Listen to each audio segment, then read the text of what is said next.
ፍቅርና እምነት ክፍል 1።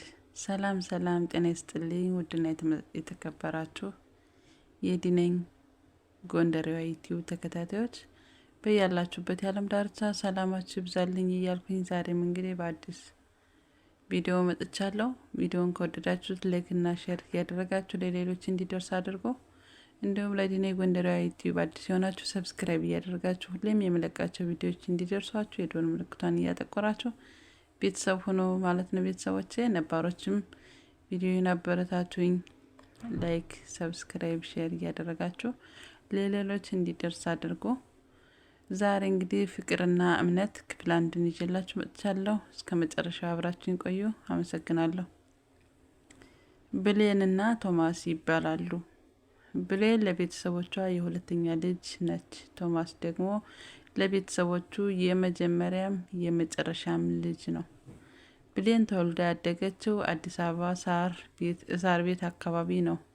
ለቤተሰቦቿ የሁለተኛ ልጅ እንደመሆኗ ብዙም የቤተሰብ ክትትልና ቁጥጥር አይጠነክርባትም።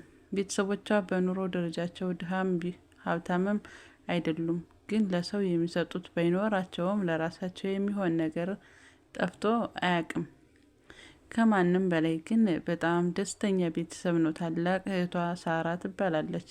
በጣም ጥሩና ምርጥ ባህሪ ያላት፣ ከሰው ጋር ተግባብታ መኖር የምትችል አይነት ሴት ናት። ብሌን የትምህርት ደረጃዋ ብዙም አይደለም። ከትምህርት ይልቅ ወደ ጥበብ፣ ቲያትር፣ ውዝዋዜ፣ ትወና ታዘወትራለች።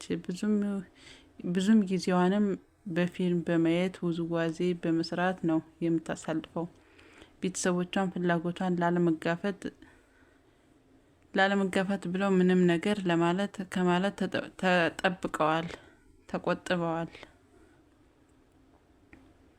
ቶማስ ለቤተሰቦቹ የመጀመሪያም የመጨረሻም እንደመሆኑ ቤተሰቦቹም ትንሽ ሀብታም የሚባሉ ናቸው። ተወልዶ ያደገው ልደታ ክፍለ ከተማ ነው። የትምህርት ደረጃው ጎበዝ ከሚባሉት ስለነበረ በዲግሪ ነው የተመረቀው።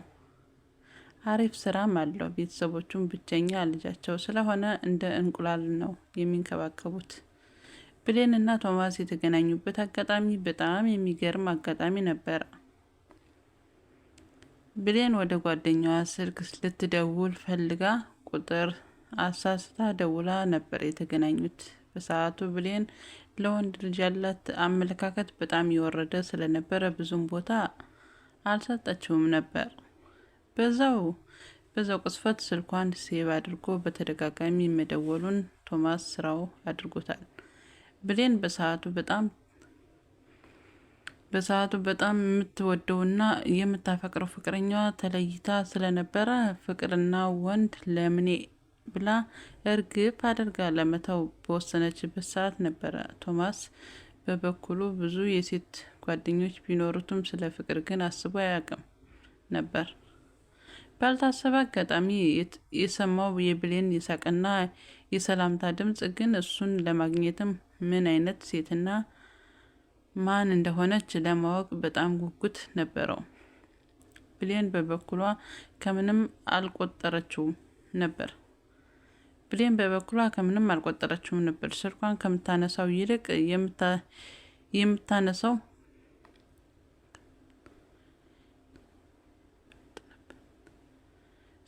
ስልኳን ከምታነሳው ይልቅ የማታነሳበት ጊዜ ይበልጥ ነበረ። ሲደወል አንስታ ይቅርታ ጠየቁህ አይደል? ለምን አትተውኝም ከማለት ውጭ ምንም ነገር አትናገርም ነበረ።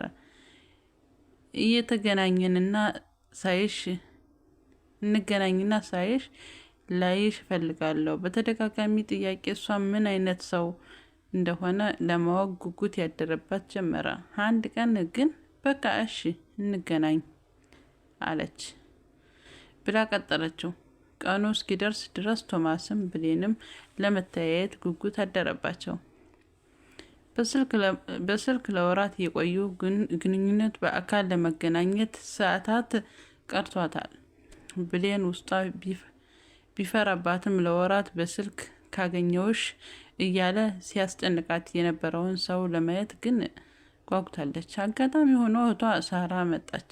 ለወራት ያክል ራሷን ስትጠብቅና ለመውጣት ስትዳፋ አይታት ስለምታውቅ ለመውጣት ስትጣደፍ አይታ ስለምታውቅ ነገሩ አስገርሟት እህቴ ውዷ እህቴ ወዴት ነው እባክሽ አለቻት።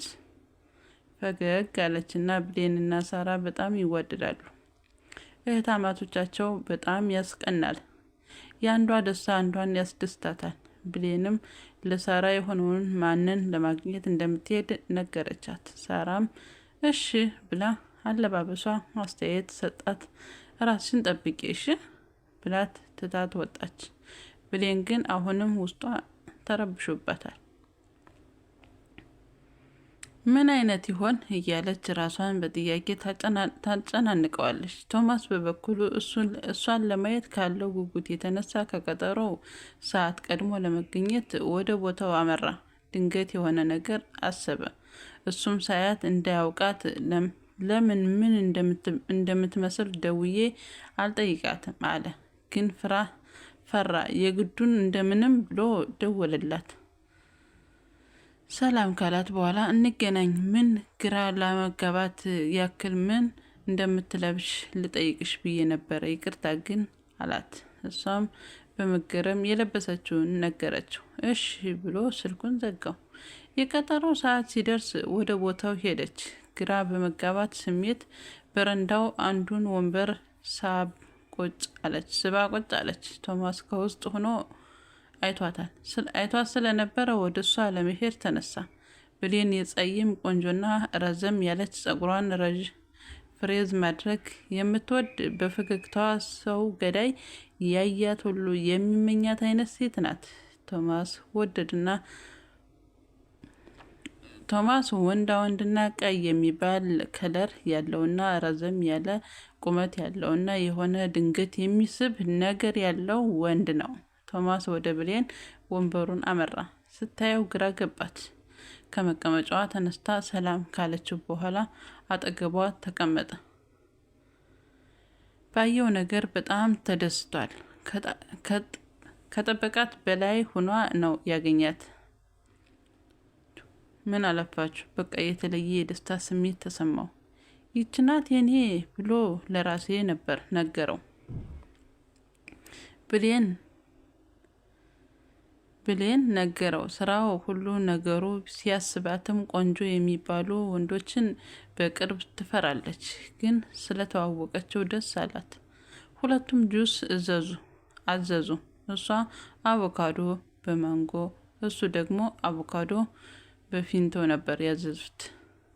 ለደቂቃዎች ያክል በሁለቱም በኩል ዝምታ ነገሰ። ሁለቱም አንገታቸውን አቀርቅረው ዝምታን መርጠዋል።